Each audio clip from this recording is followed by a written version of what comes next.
There we go.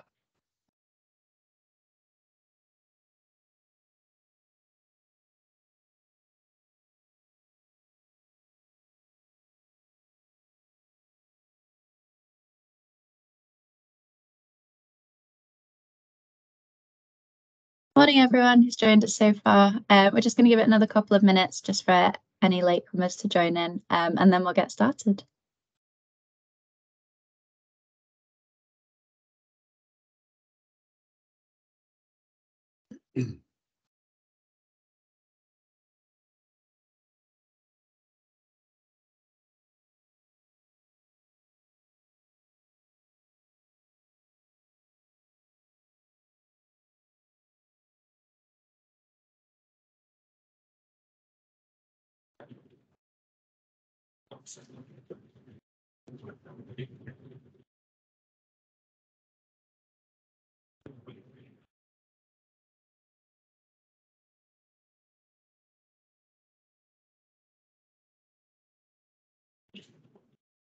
Just while we're waiting, just to let you know, we have turned off cameras and microphones just for the time being, but we will be turning them on again in a little while for Q&As and things like that as well.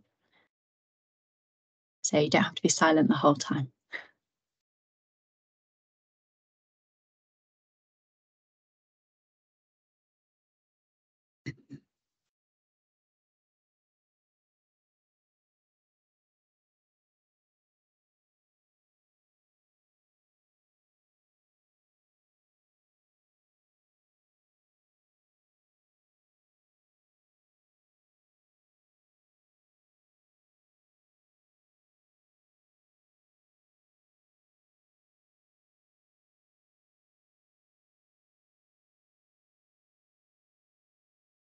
Just give it one more minute and then we'll get started, I think.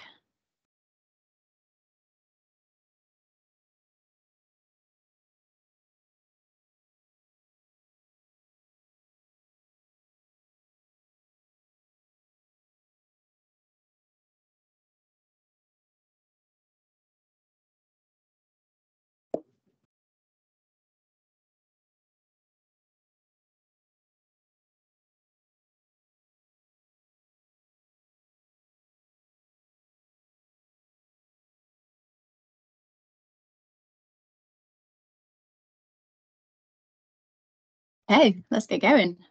So hello everyone and welcome to our webinar on the implementation and use of marine plans and marine planning in the Southwest. I'm Alicia and I'm a marine planner based in Hale in Cornwall. Just a few things before we get started. So this session is being recorded and will be going on the Southwest Marine Ecosystems YouTube channel. So if you miss anything, you want to recap or you want to share the wonderful things you learned today with someone else, then you'll be able to find the recording there. We will stop at a couple of points for Q&A, so feel free to put any questions in the chat throughout, and we will have a brief comfort break as well halfway through. So before we jump straight in, we'd just like to give you a brief introduction to ourselves. As I said, I'm Alicia and I'm a marine planner and I have a focus on marine plan implementation. Within our team as well, we all lead on a different policy area. So I'm also the air quality policy lead and I support our natural capital and biodiversity net gain lead as well. Hello, I'm Carly and I'm the Southwest Coastal Planner and I cover the area from North Devon up to the Severn. I lead on the Marine Protected Area Policy and I support the Invasive Non-Native Species Policy. Good morning, everyone. I'm Mel Nichols, a Senior Marine Planner, leading overall on marine plan implementation. I'm also the Social Theme Group lead, in particular lead on benefits policy on knowledge, understanding, appreciation and enjoyment. Enjoyment, I'm sure, is something we will all have today on this webinar. Lovely. So we'll cover a fair amount of ground today, but essentially this webinar is a strong introduction to marine planning and the process of considering marine plans with a bit of a focus on the Southwest, of course. So we'll take you through a brief summary of who the Marine Management Organisation are, why there's a need to sustainably manage our marine resources and environment. We'll also explain why all public bodies need to be aware of marine plans and how our online planning tool can also help you with marine plans. We'll provide some policy highlights in our policy walkthrough and tell you about monitoring and reporting on marine plans as well. Before finally looking at what marine planning has actually been doing in 2022 and what we want to do going forward. What I would say is if you remember nothing else from today, the key thing is that marine plans are statutory. They must be used to inform and guide any decisions which directly or indirectly affect the marine area. So remember that. So firstly, as a reminder of who we are, the Marine Management Organisation, or the MMO, is the independent regulator for England's seas. We're a non-departmental public body under DEFRA, and we licence, regulate and plan marine activities in the seas around England so that they're carried out in a sustainable way. We cover the 6 main services listed here, so this ranges from enabling sustainable development to protecting habitats and supporting global marine protection as well. In addition to being the statutory marine planning authority in developing marine plans and licensing marine activities, our responsibilities also include managing the English fishing fleet with respect to capacity and quota, the creation and enforcement of marine conservation bylaws, and being part of the initial response to marine emergencies as well. So our MMO story for the next 10 years is to be ambitious for our seas and coast, and marine planning supports all 6 MMO services shown again here. Essentially, our mission is to protect and develop the seas in a sustainable way that is for the benefit of generations to come. I'm now going to hand you over to Carly. So we will now move on to marine planning itself and the legislation that underlies marine plans and a brief overview of the documents which make up a marine plan. So why do we need marine planning? Historically, there hasn't been the same scale of development in the marine area as on land, but as the demand for resources within the marine area increases, we're responsible for ensuring that this development remains sustainable, both environmentally and socioeconomically. Through the use of strategic planning, with marine plans, we're able to prepare for the future by managing the increasing demand for space and resources and avoiding conflict. So the marine plans have been developed to provide policy guidance for each plan area, and these plans are made to enable sustainable economic growth while also protecting the environment through providing a stronger understanding of local marine resources and activities. Marine plans also promote coexistence of activities and allow for multiple activities to happen in the same place and potentially even at the same time.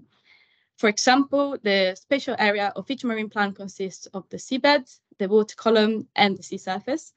So you could have multiple activities happening at the same time in different dimensions. So what marine planning is, in a nutshell, is making sure that the right activities happen at the right time, in the right place, and in the right way, and placing sustainable development at the center of all decisions. So marine planning is a devolved function in the UK, and the Secretary of State for DEFRA is the Marine Planning Authority for England. But all functions that are related to marine planning have been delegated to us. So the Marine and Fisheries Division of the Welsh Government are the authority for the Welsh waters. The Department of Agriculture, Environment and Rural Affairs are the authority for Northern Irish waters, and Marine Scotland are the ones for Scottish waters. So all of these authorities are responsible for producing their own marine plan, and the MMO works closely with all of them to make sure that all of UK waters are being managed cohesively. But let's focus a bit more on our remit. This, you can see, is the English marine plan area, and this plan area was divided into 11 marine plans, which is the northwest, northeast, east, southeast, south, and southwest, with both inshore and offshore plans.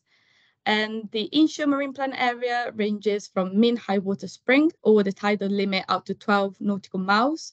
And the offshore marine plan area ranges from 12 nautical miles to 200 nautical miles, or the territorial limit. So these plans have a 20-year horizon, and that means that in 20 years, the entire marine planning process begins again, as the marine environment is highly dynamic, and there will be a lot of changes in that time. The flowchart that you can see here introduces marine planning legislations.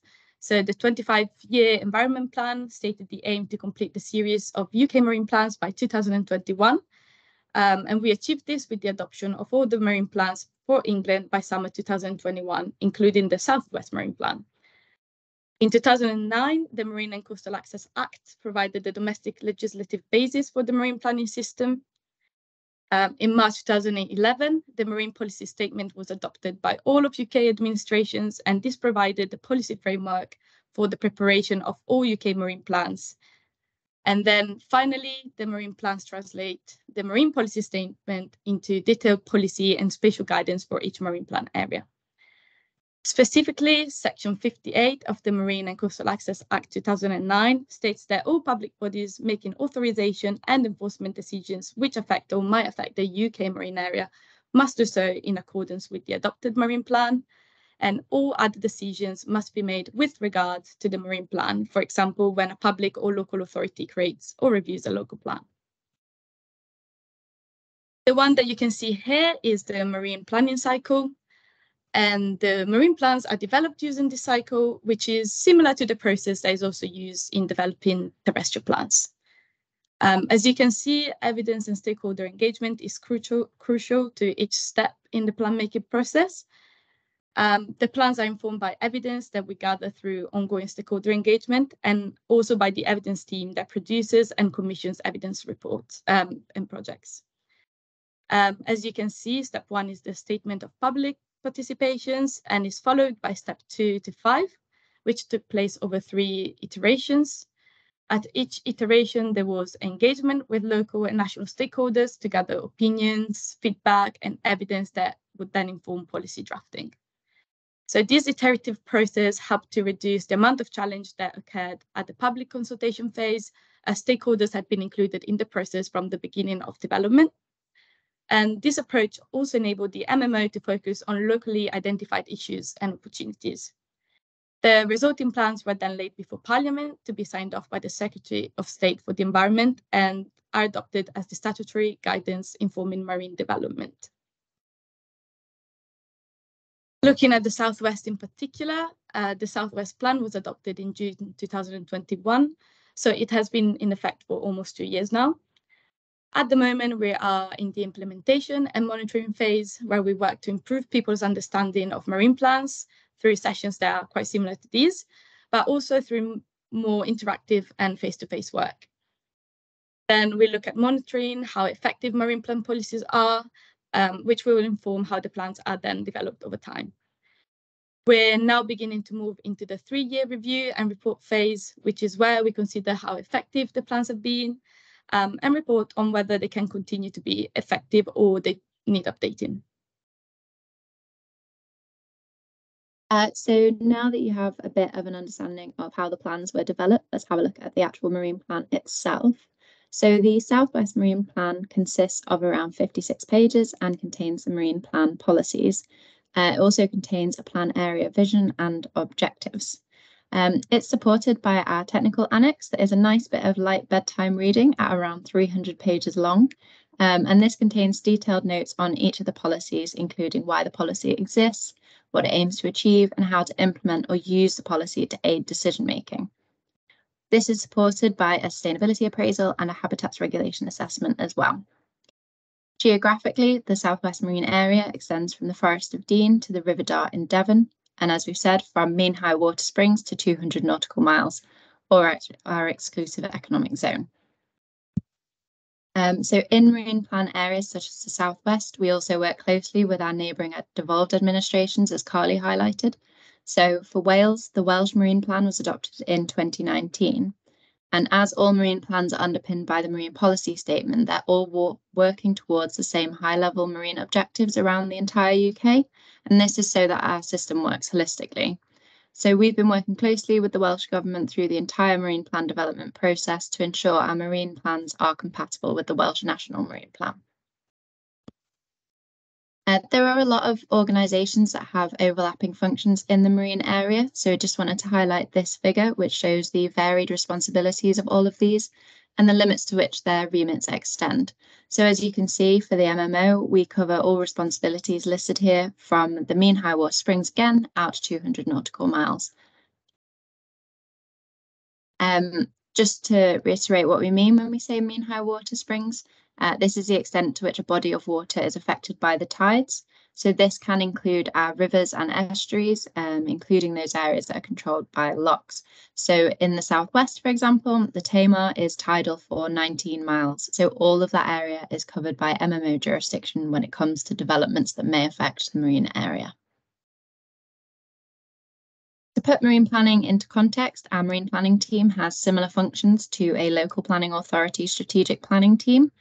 And our marine licensing team has similar functions to a development management team. So as this graphic shows, the remit of terrestrial planning authorities extends down to mean low water springs. And as we've said, the MMO's remit extends up to mean high water springs. So this means that there is an overlap of the intertidal area where an applicant may need both planning permission and a marine license. However, there are also a number of terrestrial developments or aspects of terrestrial developments that can impact the marine area, and these need to have regard for the marine area and in turn the marine plan policies. There are different statutory requirements on authorities when using marine plans to make decisions on local plans or for planning permissions, and we'll come to these a little bit later. And the territorial overlap ensures holistic management of marine and terrestrial environments, which is reinforced by the duty to cooperate, which was introduced under the Localism Act. So as we said, the territorial overlap ensures holistic management of marine and terrestrial environments, which and although this is proposed to be abolished as part of the planning for the future white paper in 2021, the MMO would still welcome any initiatives to join up elements of local and marine planning to deliver integrated coastal zone management, particularly relevant with climate change and impacts upon coastal developments and defences. To work together in this overlap, DEFRA created the Coastal Concordat. This is a framework that sets out key principles so that decision makers can coordinate processes for coastal development consents. The key principles of this include reducing unnecessarily regulatory duplication, providing better signposting, streamlining assessment and increasing transparency, and consistency of advice between marine and terrestrial planning. The framework itself is designed to streamline the process where multiple consents are required from multiple decision makers, hopefully saving the applicants and decision makers time and resources. So at the moment, the Coastal Concordat is voluntary, but sign up is the aim of the government's 25-year environment plan, so I'd recommend getting on that. And a nice example of use is with actually up in North Norfolk District Council, who use the Coastal Concordat for beachscaping projects at Bacton and Walcott, working alongside the Environment Agency. And the local authority commented on the ease of contact with the case officer throughout the process, but did highlight that the process required significant coordination effort from delivery partners. I'm now going to pass you on to Mel.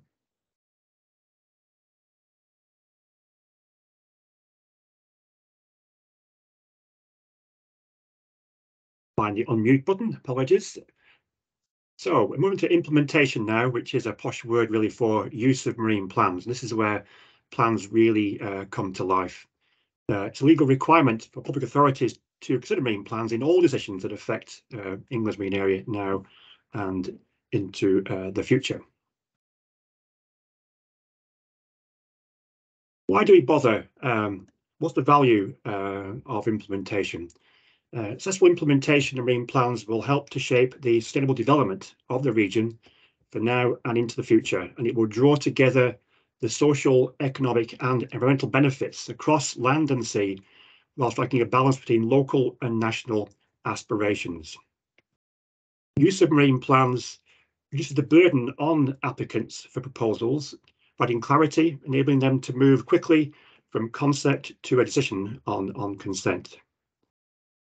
Decisions and proposals to take account of marine plans have a reduced risk of legal challenge as they are supported by the plans and the legislation that underpins them.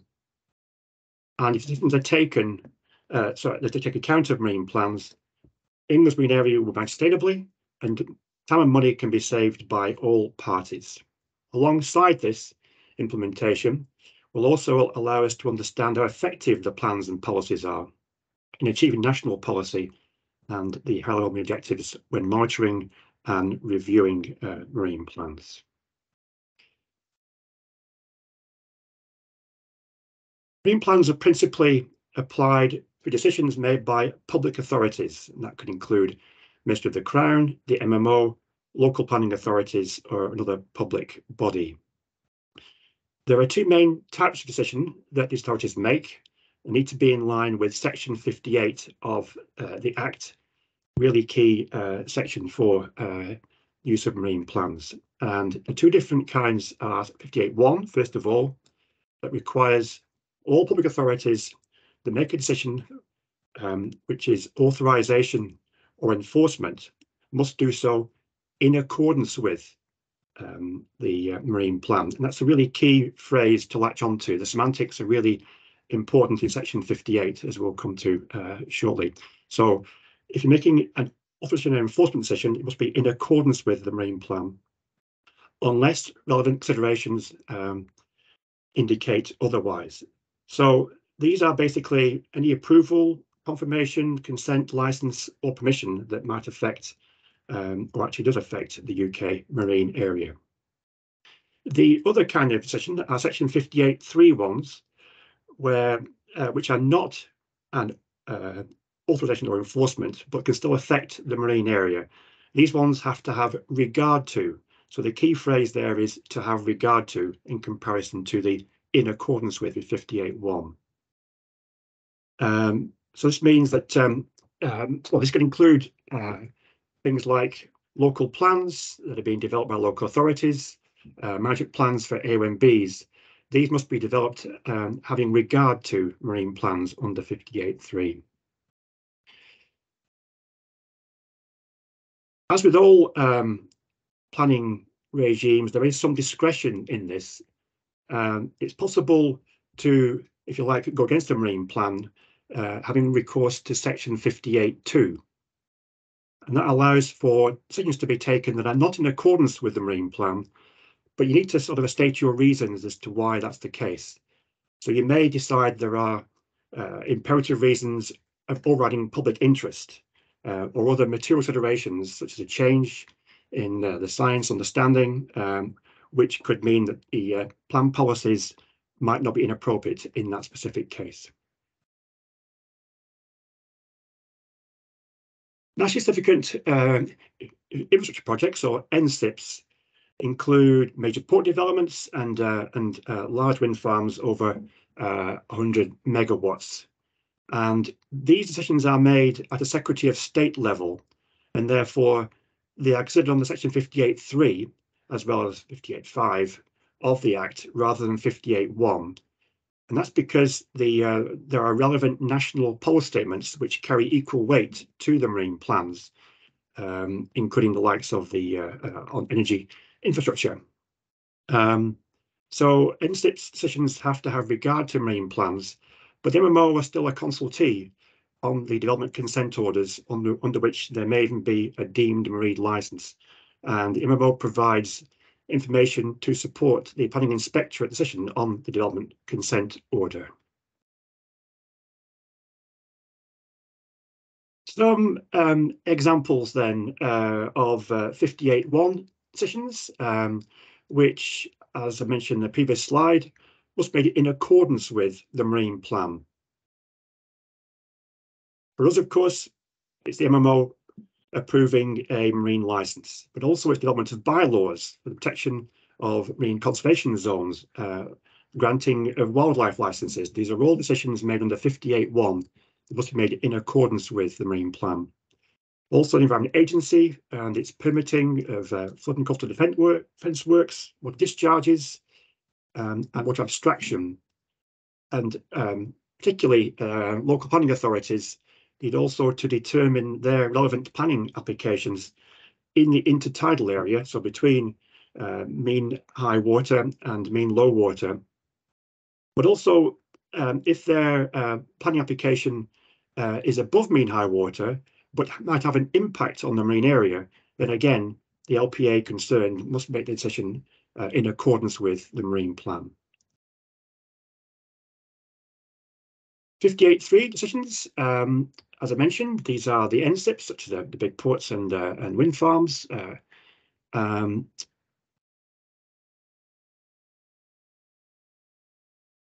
Adoption of a terrestrial local plan is a key decision on the 58.3. which can then go on obviously to inform the relevant planning consents and enforcement decisions. The MMO makes decisions on enforcement of MPA bylaws in waters beyond 6 nautical miles, and IFCAs in the area less than 6 nautical miles. And these decisions are again under 58.3, which have to have regard to marine plans.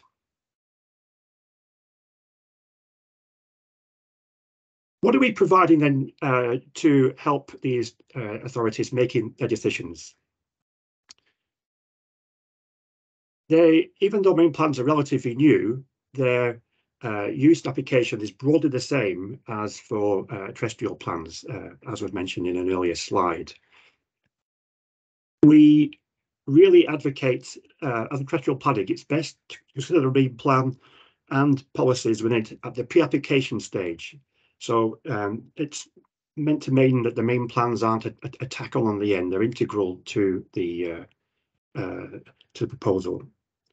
The Coastal Concordat is useful here as it provides a roadmap to join up and simplify the process, which reduces burdens. Again, we had a slide on that earlier, where the development requires both terrestrial planning consent and a marine license. Another mantra that we have is for the use of marine plans as a whole. It may well be that some plan policies are particularly pertinent to a proposal, and any authority making a decision should take a proportionate risk-based approach to making decisions using the relevant marine plan policies, but also always having an eye on the whole plan. You can't just pick and choose the bits that actually suit your end. We particularly are keen that authorities are making decisions, especially local planning authorities, you make it visible in your decision notices where marine plans are being considered, and that it means that it not only makes it clear to all stakeholders, but also it's helpful information to the MMO in understanding how effective marine plan policies are. Many of you may have seen the example provided on our website, where in this case you have a worked example. It's hypothetical really, not a real life example of how the MMO uses marine plans as part of a marine licensing decision-making process under 58.1. And I encourage you to hunt that out on the Using Marine Plans webpage, because it's a really good example of just how marine plans are used. The 58.3 decisions, we would encourage authorities to enter into a statement of common ground. This is an opportunity to establish with the authority concerned matters of strategic overlap between the marine and terrestrial planning areas. And we also encourage local authorities to consider one of the relevance one of those for their local plan developments.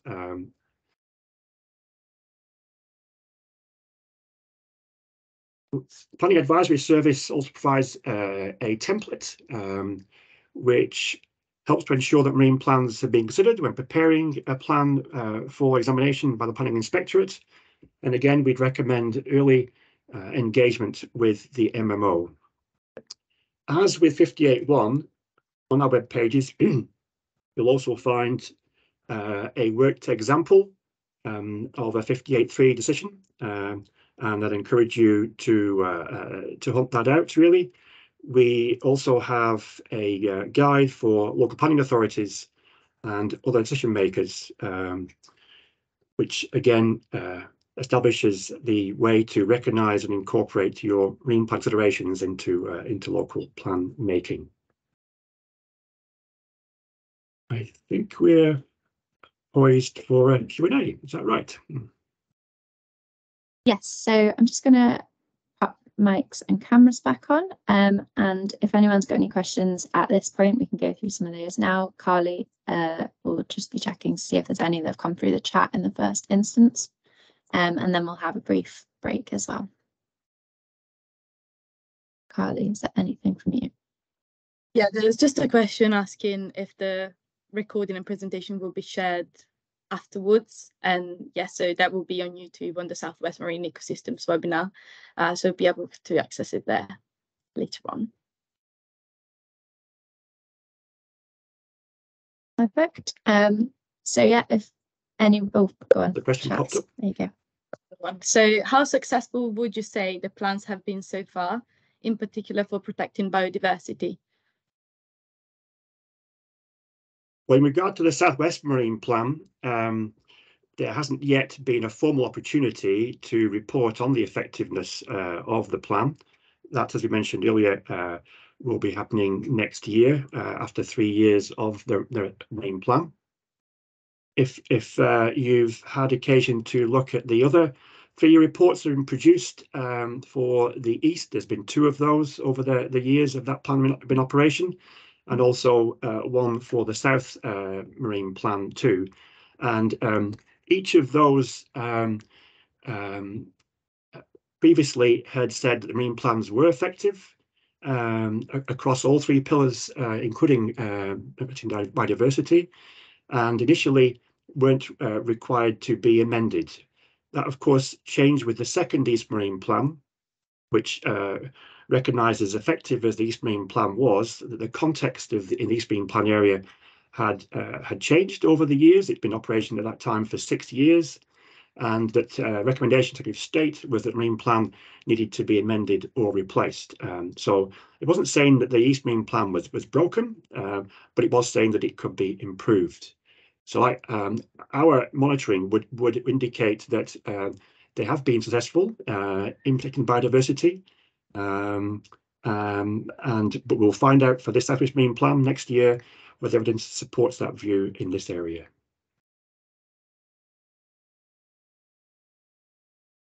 I think there was another question in the chat, if that's all right, and then we'll go to Bob.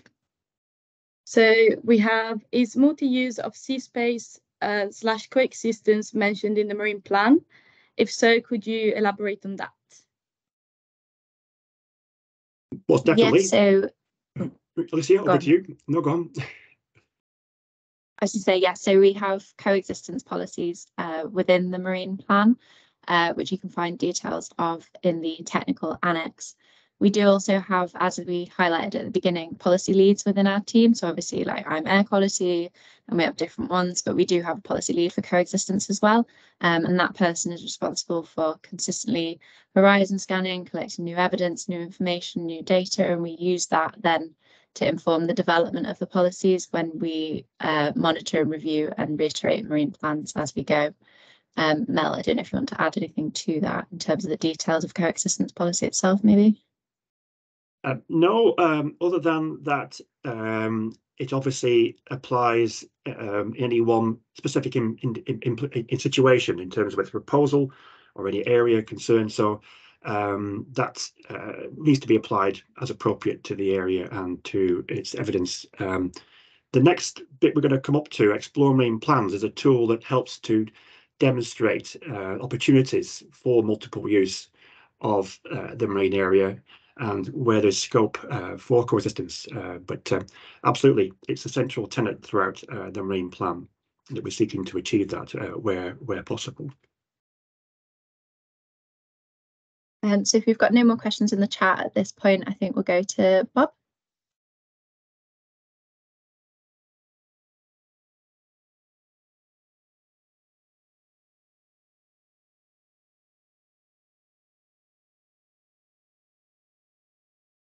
Do you know if you're there, Bob? You've got your hand up, but we can't see or hear you.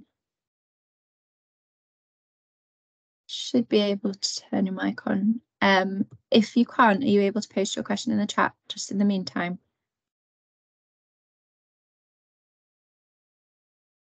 The question from Danielle there. We have a very comprehensive monitoring system. Carly and Alicia may comment. I've actually forgotten how many indicators we've got, but it's something order of 50, I think, is it? Something of that nature, which cover all policies. Every policy has indicators designed to assess its effectiveness, and we gather evidence from far and wide that supports those indicators. We don't go into detail in the presentation about that, but I'm sure if you're keen to contact MMO outside the webinar, we'd be happy to explore with you just in more detail what we are doing. But we're certainly very committed to understanding marine plans. They can't just be for marine planners; they have to be for the area concerned, and evidence gathered on their effectiveness is really essential to making the plans always fit for purpose, and that feeds, as I say, into these 3-year monitoring reports that are required to be reported to Parliament via the Secretary of State on how all marine plans are doing. We have the question from Bob, will the plans ever be synchronized to be on the same time base? It's a good question, Bob. In some ways, it might make life easier if they were. I can see where you're coming from. But equally, that would make the logistics of planning for the development of all 6 marine plans simultaneously, especially all the engagement that would go into them locally and nationally, would be a real challenge. So it's just the way things have unfolded. As it is, to a degree, the South and the Northwest, Northeast, South and Southwest marine plans are kind of synchronizing, because they are coming together with their 3-year reporting cycles. But currently there's no proposal to integrate them all across the piece, so they're all the same time base. And then we have another. Oh, sorry. No, thank you. That was fine.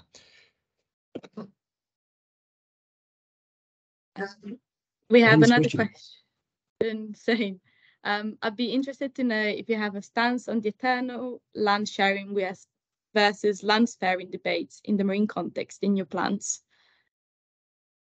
I'm going to confess I'm not familiar with those concepts, Ben. Maybe we could unmute them, Alicia and Carly, and hear from Ben a bit more what he has in mind for that. Yeah, so everyone should be able to unmute themselves at this point if they'd like to. So Ben, if you want to provide a little bit more context and information, then hopefully we Sure. can So essentially just the idea between, is it more effective or better to set aside areas as reserves for nature versus trying to promote, similar to Alex's question about sort of multi-use, is it better to just have restraints on the amount of use of areas broadly, or is it better to set aside reserves, proper no-take zones, highly protected marine areas, and then have sort of free rein on the rest? So I guess sort of where does the plan draw the line between acceptable use of resources, for example, particularly from a biodiversity and conservation context? Okay, thanks, Ben. Well, of course, the answer is both, isn't it? You have to have areas set aside. MCZs, MPAs, and the HPMAs are definitely things which are essential to the marine area and are definitely essential to marine plans. But equally, that doesn't mean to say that it's open slather for the rest of the marine area either, outside of those areas too. So our biodiversity policies apply across the whole marine plan area, and need to ensure that that's recognised in other areas of the proposal that lie outside those actual marine conservation zones and protected areas. It's something that we'll come back to a bit in the presentation as well, in terms of what the future holds for marine planning, because there's definitely a bit more hunger for more marine spatial prioritisation across the marine area, and we'll touch on that later in the presentation.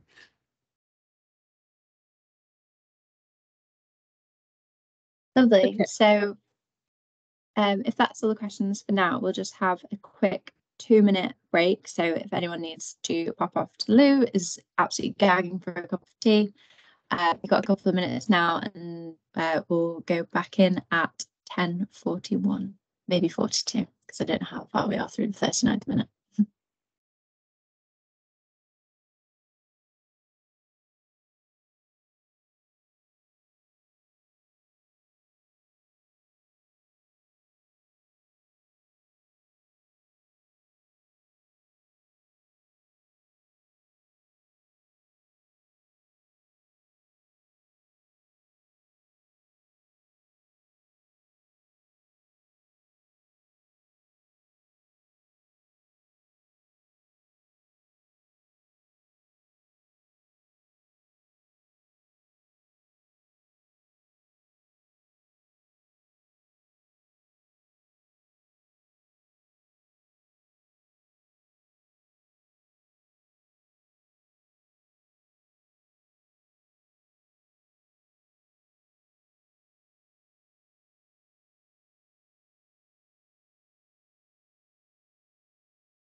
Okay, we're going to jump back in now to hand back over to Carly. Okay, so now I will give you a brief introduction to Explore Marine Plans that Belle has mentioned a couple of times during this presentation already. So Explore Marine Plans is the MMO's mapping service, and it can be used to find marine planning information for England, including data on marine licenses, environmental designations, and marine plan policy information from regional marine plans. And this tool is a key component of marine planning and should be used alongside the published marine plans. So within Explore Marine Plans, you can see two tabs. There's the map data and marine plan policies tabs. So the map data tab contains recently published marine activities data that can be turned on in the map, and that's to aid with implementation of the marine plans. And then there's the Marine Plan Policy tab that provides a drawing tool function to view marine policy information in the area that is selected. And here is a little video for this function.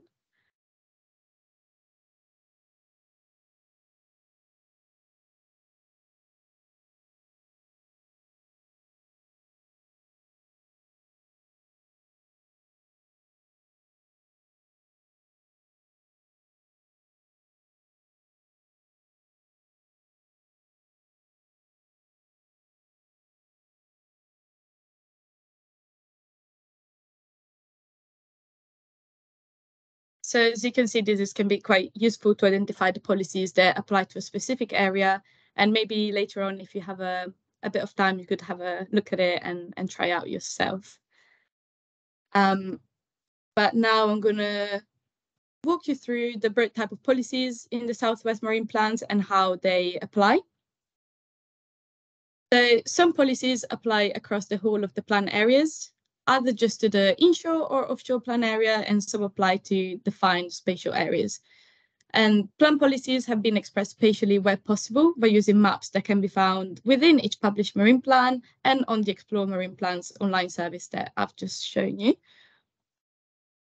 And marine plan policies are the means by which marine plan objectives are achieved, and policies monitoring determines the success of the marine plan. And it's worth noting that policies apply to new activities as the plans do not apply retrospectively. And marine plans policies need to be applied as a whole rather than as individual policies, as this allows social, economic, and environmental factors to be considered in the decision-making process. As you can see, here are a mix of marine plan policies that vary depending on where, when, and how an activity takes place, but also vary in strength from guiding to definitive, dependent on the evidence base, stakeholder appetite, government policy, and other factors. We recommend that decision makers follow the policy order prioritization walkthrough process, which is included within the marine plan. And this is a 6-step process which allows policy to be assessed within the relevant context, and the marine plan identifies which policies fall within each category. So now we're going to run through a quick example of some of the policies and how a decision maker would apply them when going through the decision-making process. And as I mentioned before, the Explore Marine Plans tool automatically identifies which policies apply to a specific area. So this is the first step, and this is to assess policies which apply across the whole of the inshore and offshore plan areas. This policy example applies to climate change and is the policy CC2, which is an example of a policy that applies to all marine license application and terrestrial developments that could be impacted by climate or coastal change. Then the second step is to look at the policies that show a clear preference for certain activities in defined locations. And these policies are spatial and provide support for relevant activities and precludes other activities or requires them to be compatible. In this policy example, is showing a preference for aggregate extractions in identified areas. So other proposals must show their compatibility with that purpose in order to proceed. And the third step is to look at those policies which support the existing use of the marine area. And these policies do not preclude other activities, but they do require other proposal to work through a number of steps to reduce impacts on existing activities to ensure coexistence and also the management of any potential conflict. This policy example, which is biodiversity 1, requires the new proposal will manage the effects on existing priority habitats and species within the marine area. Then the fourth step is to look at those policies that safeguard areas for future preferred development. And these policies either support a particular sector or require an applicant to work through a number of steps to prevent negative impacts on future preferred activity. And for example, this policy aims to safeguard potential areas of aquaculture production. The fifth step is to look at those policies which directly support certain sectors, including diversification, skills, or employment across all activities. And this one is an example where land-based and marine-based planning can cooperate to deliver a proposal which benefits society and the economy, and that's the infrastructure 1 policy. And the sixth and final step is to look at those policies which support preferred methods or best practice in delivering a particular proposal. And the example shown here is the preferred method for the installation of undersea cabling, which is the policy cable 1. And it must be noted that marine plan policies are applied bearing in mind any relevant considerations. And this is where the differences and uniqueness of each plan area can be accommodated in line with the individual vision for each plan area. So as I have previously mentioned in the walkthrough, some marine plan policies utilize the mitigation hierarchy. You can see here, this defines a sequential process that should be adopted to avoid, minimize, and mitigate negative impacts in a flexible way. In this context, mitigation measures should be considered from the very outset of a potential development and may be employed throughout all stages of the project lifecycle. So marine plans include mitigation hierarchies targeted to remove all adverse impacts and to remove significant adverse impacts. For proposals where the removal of significant impacts is not possible, then some marine plans policies require compensation. And I'm going to give you a few examples now.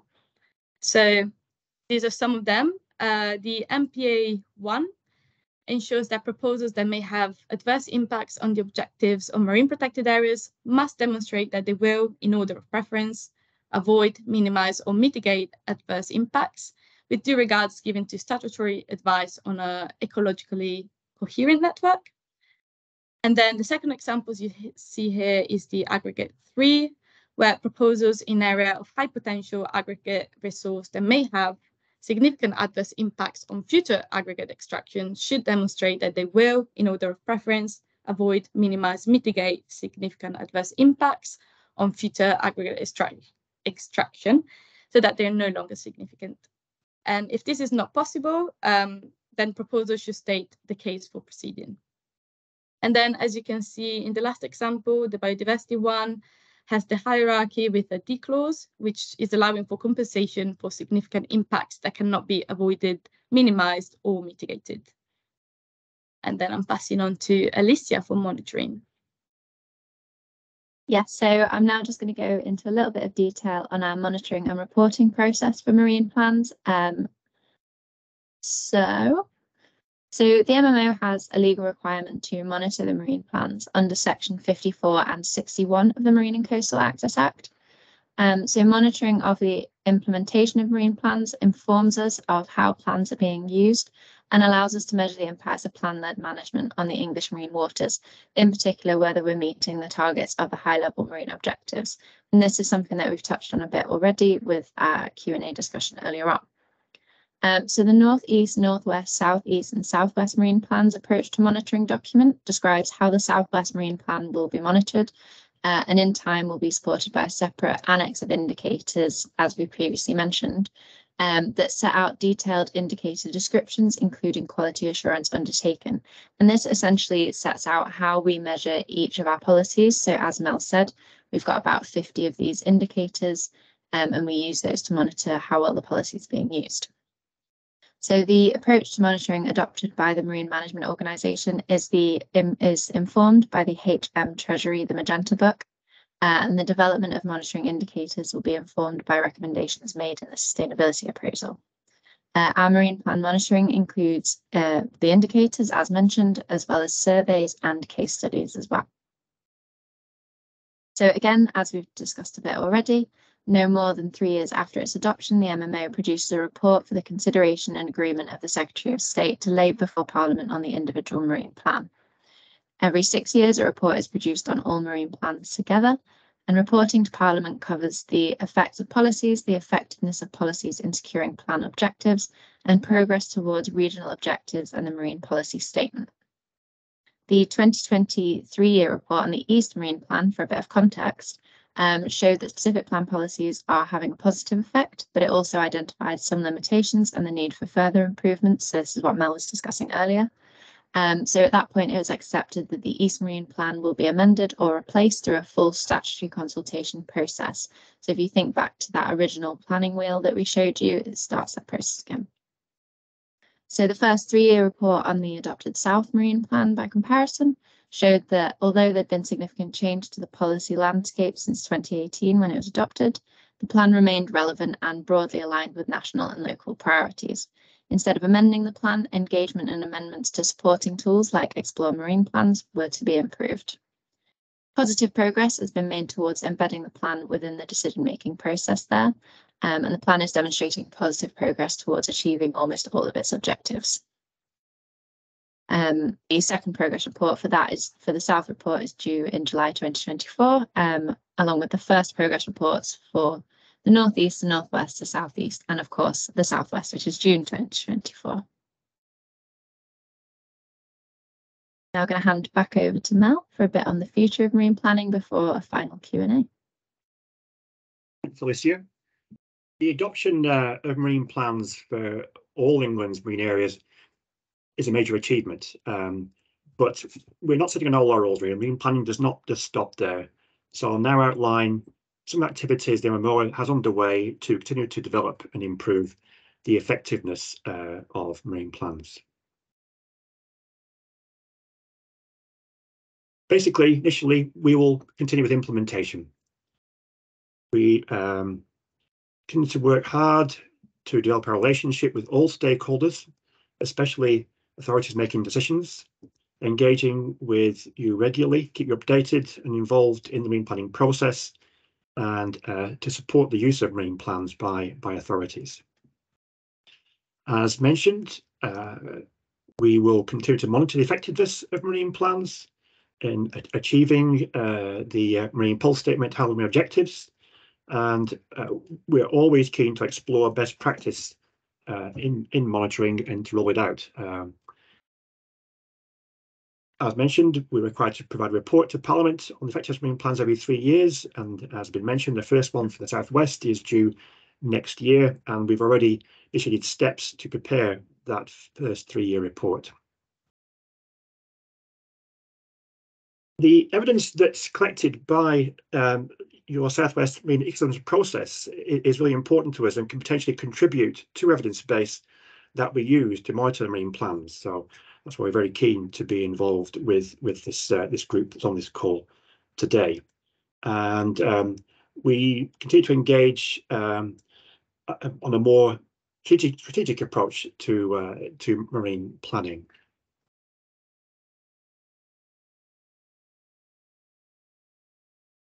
The future of marine planning then.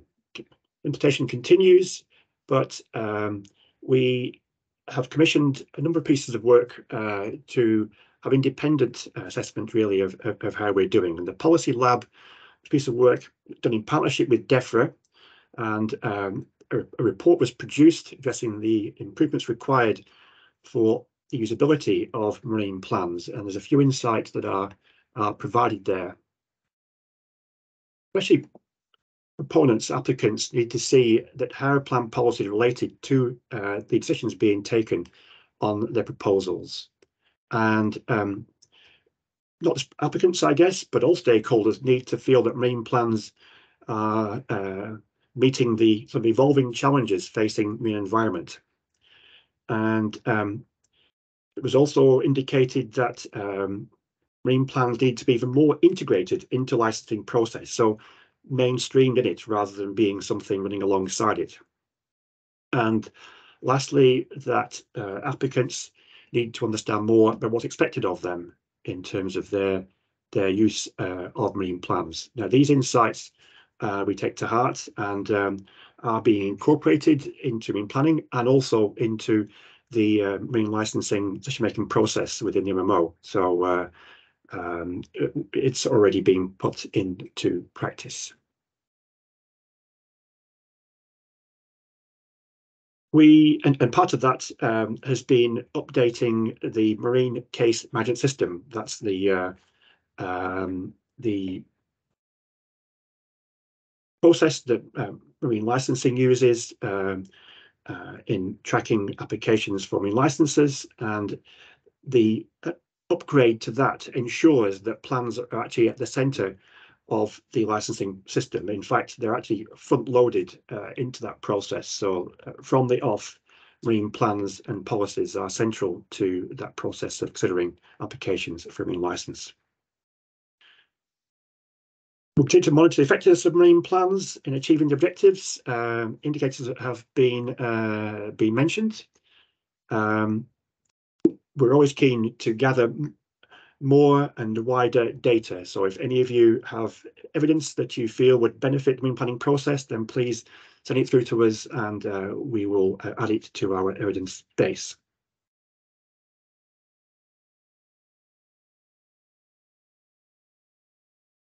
Sorry, just go back to that. Thank you. Sorry, getting ahead of myself here a bit. The number of other projects that we've got, evidence projects we've got underway, listed there. And that's exploring actual capital can be used. Obviously, a burgeoning area of inquiry. We've got projects on aquaculture and where that can be grown. Ideas of carrying capacity of the marine area. We've mentioned in this webinar the importance of co-location and coexistence. Cumulative effects, another challenge really that entertains us all, and we're gathering evidence on how that looks in the marine area. Climate change, another biggie, and we have a number of pieces of work which, as I say, actually evaluate from an independent external perspective how marine plans are being used.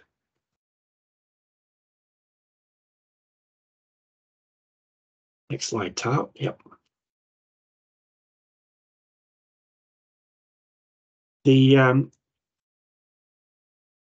development of a new unit called the Renewables Unit was important because it recognises the government's commitments, as outlined in the British Energy Security Strategy, to have a very ambitious and rapid growth of offshore wind, especially happening in the east and northwest areas, but also in the southwest too, as I'm sure you're all aware.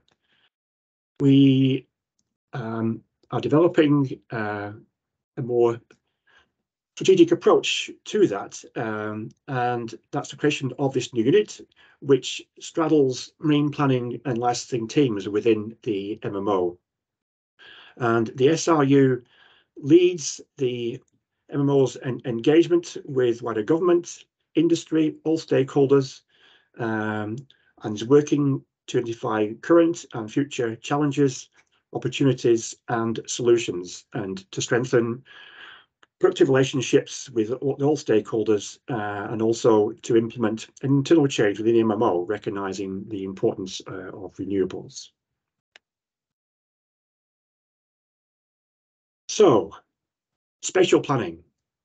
As we've said several times, really, spatial squeeze is a key issue for the future of our seas. They're only going to get busier over the coming years, decades, due to the vital role that it plays in delivering many new activities and ambitious government targets.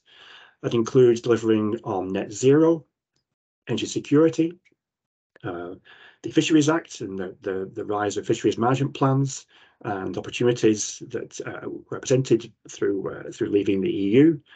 25-year environment plan, another ambitious government area of policy, and of course levelling up is another agenda which we need to recognise. So we need to assess how we could prioritise uses of marine space, and this touches on some of the comments and questions that have been made earlier in the webinar. So it's important to avoid putting the marine environment generally at risk, but also to not put at risk what's calculated to be the £211 billion value of the blue economy. So to deal with all these challenges, there's a call from DEFRA and other stakeholders for marine plans to become more spatial and more prescriptive, and therefore for current plan policies to evolve. So towards this end, DEFRA have established the cross-government marine spatial prioritisation programme with MMO and others, and it seeks to build our understanding of future demands on the marine area, to optimise the use of our seas, maximise collocation and coexistence between all uses really, and to enable decisions to be made increasingly to be even more well informed spatially. To achieve that, the process led by DEFRA will engage with marine industries over the next few months to improve understanding of the future demands and opportunities, and for greater location and coexistence. Watch this space definitely for that, because that is a programme which will be particularly important as we set forth this year on amending and replacing the East Plan, and subsequently that could well feed into the plan for the Southwest in the future. A new tool that we've not developed, but we're rolling out. It was developed really by our Dutch counterparts. Is a marine spatial planning challenge game, and it's a tool to promote engagement in marine planning. Running a game is an interactive session and gets everybody thinking about the interactions between different marine uses and the spatial constraints within our waters. Again, to look at collocation and coexistence, how you prioritise, how you trade off all conflicting activities. It's a really fun resource, but also it really is on the money and just gets to the heart of the challenges facing us in planning for the marine areas. And if any of you feel you have an opportunity with a group to run a session with the game, then please again contact MMO marine planners, and we'll see if we can indulge that, because we're always keen to use this game to promote awareness in marine planning. This graphic shows the fact that we have local planners in each marine area. They're the ones based actually at the coast, and should be the first port of call really for those of you who want to engage in MMO. People like Carly, who is one of the Southwest marine planners really. They won't claim to have all the answers really, but even if they don't have them, they'll be the conduit back to the wider team to get the answers for you. So do reach out to your nearest coastal planner. We've also provided the generic mailbox there too, if you feel it's more appropriate to go straight to the wider team, or if you aren't sure to talk to, then get in touch, because we want to hear from you and to work with you for these marine areas. And that is the end of the formal presentation. Thanks for listening in this far. But again, we're opening it up to Q&A, and I haven't keeping track, but I see a number of things are cropping up in the chat column. What have we got then? So we have, again, regarding multiple use, if you're aware of any case studies or successfully implemented commercial multi-use areas or platforms, could you please mention?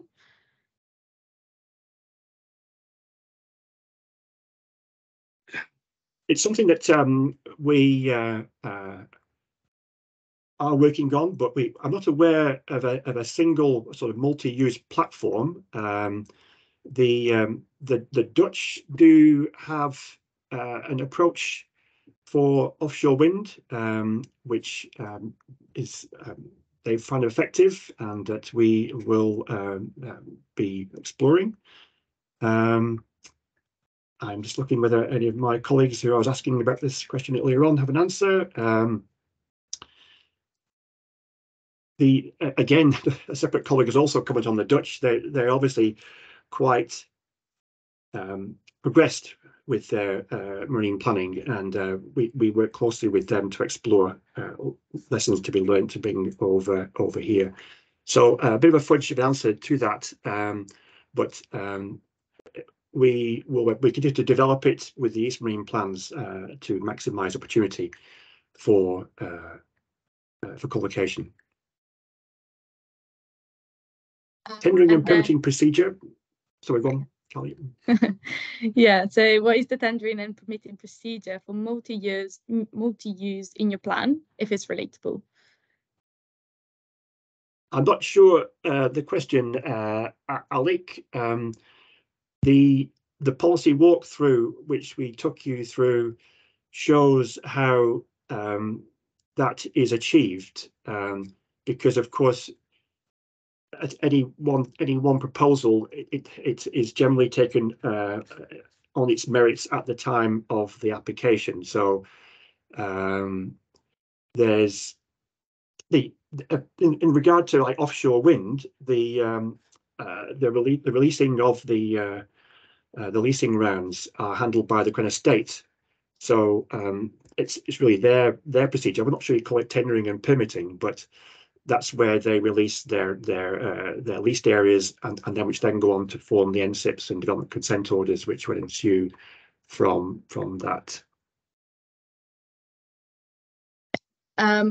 We have another question that is, once complete, can the outcomes of the policy lab and evidence projects be shared? The policy lab findings are already partly available. All evidence projects are published on our .gov web pages, so do check out the MMO's web pages for our evidence projects as they are published. MPA policies within the plans, main means. Yeah. By which the plan interacts with or supports MPAs in English waters.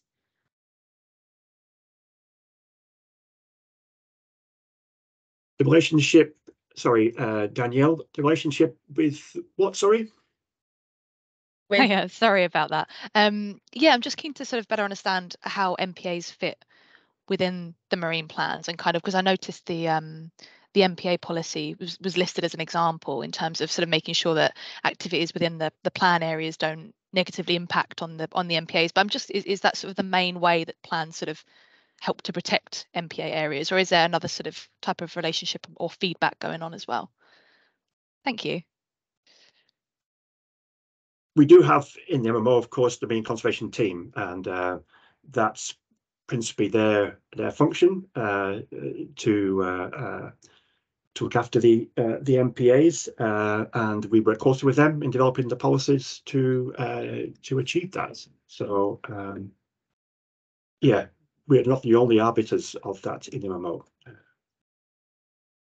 Thank you. That's really useful. Sorry, I work more in international policy, so the domestic space is quite new to me, but it's really exciting. And we actually just came off the back of the UN summit in December, where there's one of the targets agreed was about sort of ensuring that all areas globally are sort of under some sort of spatial planning or effective management. So this, I'm sort of dialing into this presentation from that kind of perspective and how the UK contributes to that. So this has been, yeah, really fascinating, because it's obviously going to, marine plans will be a major contribution to the UK's efforts under that. So thank you.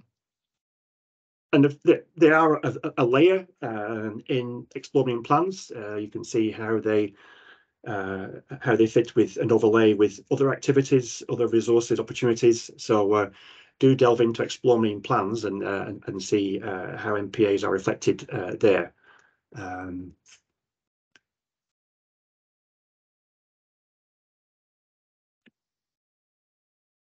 Okay, we have another question saying, are there any conflicting issues where wind farm developments could be spanning English and Welsh waters? issues. I'm not aware of any personally, but as we mentioned, we work closely with our development administration counterparts, and especially in regard to in this case, the Severn. The MMO is working with the Welsh Government marine planning counterparts to develop a estuaries guide, if you like, which will show how the two planning tools, the Marine Plan for the Southwest, the Welsh National Marine Plan, how they work together, what provisions are in there which recognise the integrity of the Severn estuary, and to try to reassure stakeholders that the area is managed in an integrated way and not in a very divisive way with a line down the middle. It'll also show more generally how we worked closely with the Welsh Government on each other's planning documents, and especially in indicators to monitor how the marine plans are managing the estuary. So, and that's a document which, when it's finalised, really could become a model for the likes of the Solway as well and other shared waters. So, I can't be sure of the answer to the question, but I do know that we have tools in place which would guard against conflict and manage it where proposals span the two. And fair to say, I think what brought that to a head, if not before, not a wind farm per se, but was the Hinkley Point C development and the need for cross-border cooperation in terms of planning and developing the Hinkley Point C power station, especially in regard to dredging and disposal. I also wanted to mention that this Severn Estuary Guide will be presented at the Severn Estuary Forum. We were going to have a stall there on the 8th of June. So if anyone wanted to know a little bit more, then yeah, we'll be there. It'll be in Cardiff. So yeah, come along and say hi.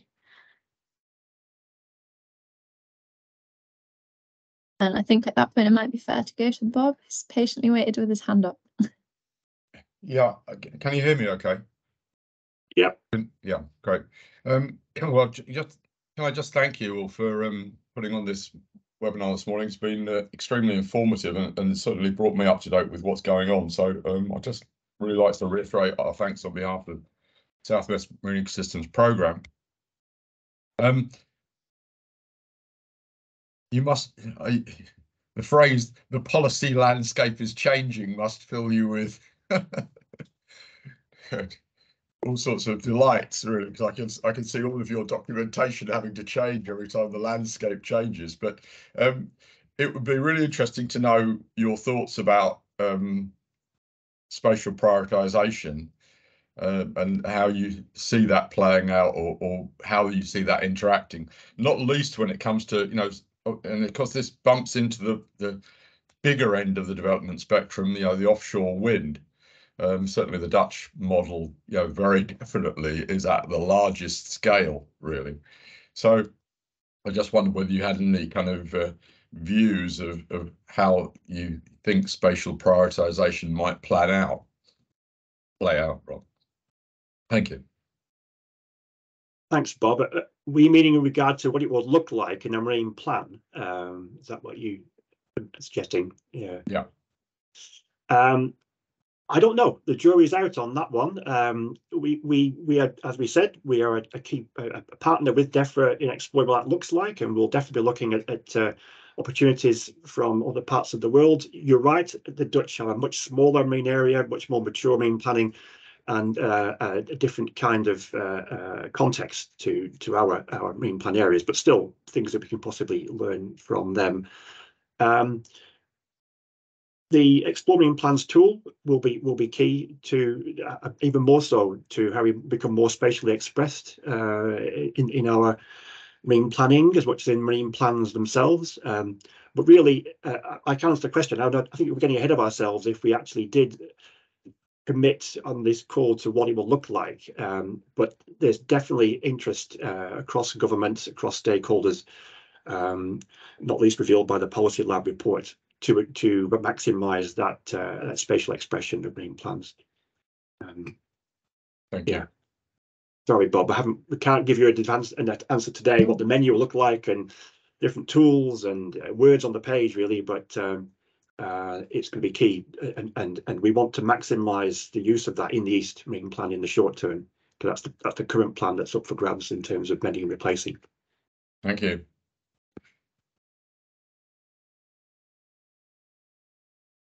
I did just Great. post just in the chat there.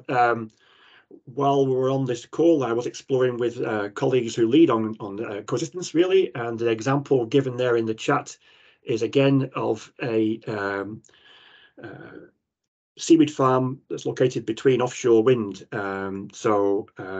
That's again from the Dutch areas mentioned really. We don't know anything of it at a commercial scale, but our evidence project is going to explore that further.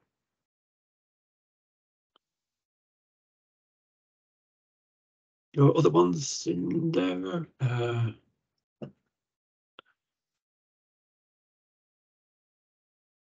Has anyone got any final questions or points they'd like to raise at this point? No. Well, from my point of view, I'd just like to say thank you very much to everyone who has attended and for engaging in the session as well. It's been really interesting. Questions have been really interesting and insightful and given us lots of things to think about as well going forward, which is great. I don't know if Carly or Mel would like to add anything at all. I just wanted to say, well, thank you, first of all. But also, if you have any feedback about this session or there's something that you think we should have added, please do email me. There's my email just on this slide. Let us know, and yeah, thank you again. Yeah, thanks, Lucia, Carly. Thanks to Bob, as ever, for not least developing this opportunity. We've been keen to support this Southwest work for a while, and will continue to be so, regarded as an important plank in marine planning in the Southwest. Really excited to see all the stakeholders on the call too, and your ideas and challenges. Do keep engaged with us, and that will just make the planning for the Southwest Marine area more effective. So thank you all for your time today. Chris, just to say, it'll be available on the Southwest Marine Ecosystems YouTube channel, hopefully within the next day or two. So yeah, it'll be available there. Great. Well, thank you very much, everybody. I'll let you have a little bit of time back. Enjoy the rest of your day, the rest of your week. Have lovely weekends. And yeah, thank you very much. Thanks, everyone. Thank you. Bye. Thank you. Bye. Thank you.